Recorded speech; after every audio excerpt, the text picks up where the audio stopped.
Over the past dozen years, Sanford Sonley has built a New York real estate empire, snatching up small residential buildings across the city that churn out hundreds of thousands of dollars in rent. His portfolio would be enviable, but for one thing, much of it, prosecutors and homeowners contend, was stolen.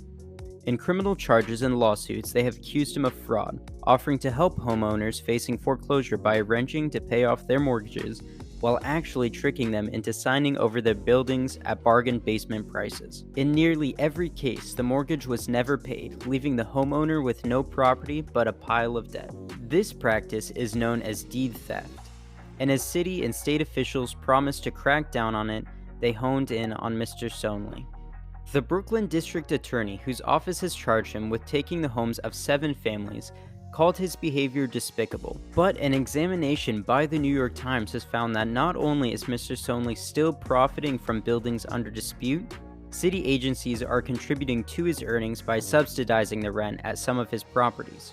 This case exemplifies the slow and stumbling fight against deed theft, which often targets immigrants and Black and Latino homeowners. Despite repeated pledges from the New York State Attorney General, only a small fraction of thousands of complaints are ever prosecuted. Homeowners stripped of their most significant assets are left to engage in a long and extensive fight to try to reclaim their properties in civil court. A close review of Mr. Sonley's holdings and transactions, drawing on housing court cases, lawsuits, city property records, and interviews, reveal a long record of questionable detailing and a largely ineffective government response. Over more than a decade, Mr. Sonley and his companies linked to him took ownership of at least 140 properties. The former owners of 40 of those buildings have claimed that they were victims of deed theft. Through a web of shell companies, Mr. Sonley still owns 19 homes whose owners have accused him of defrauding, and he collects rent from tenants he installed in many of them. Janet Bruce, a retired home health aide,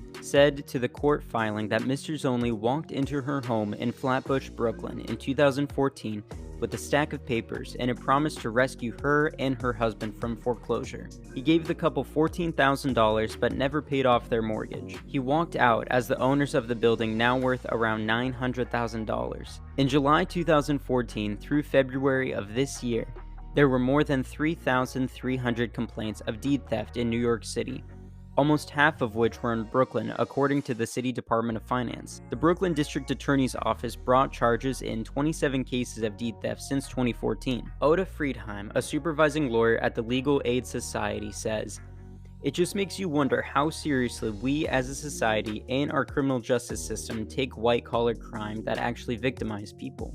Deed fraud complaints in New York City have fallen from a peak of 665 in 2015 to only 154 last year.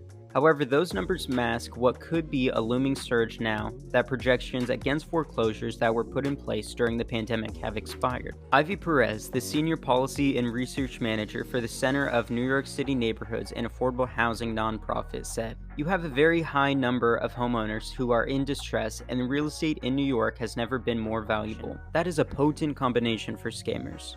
Deed theft takes different forms, but Mr. Sonley is accused of one of the most common. The fraud preys on people who are in danger of losing their homes. Homeowners are then told they qualify for a short sale, a deal in which the lender settles for less than the amount owed on the mortgage. The owners, already resigned to losing their property to foreclosure and confused by the mountain of paperwork, believe this deal will at least relieve them of their debt and give them a small amount of cash. In reality, documents they sign transfer ownership of the building while still leaving the homeownership responsibility for the debt. The person committing the fraud brings in tenants and collects rent, sometimes for years, until banks or other lenders finally foreclose on the property. Miss Bruce fell behind her mortgage payment in 2013 after her husband James had a stroke.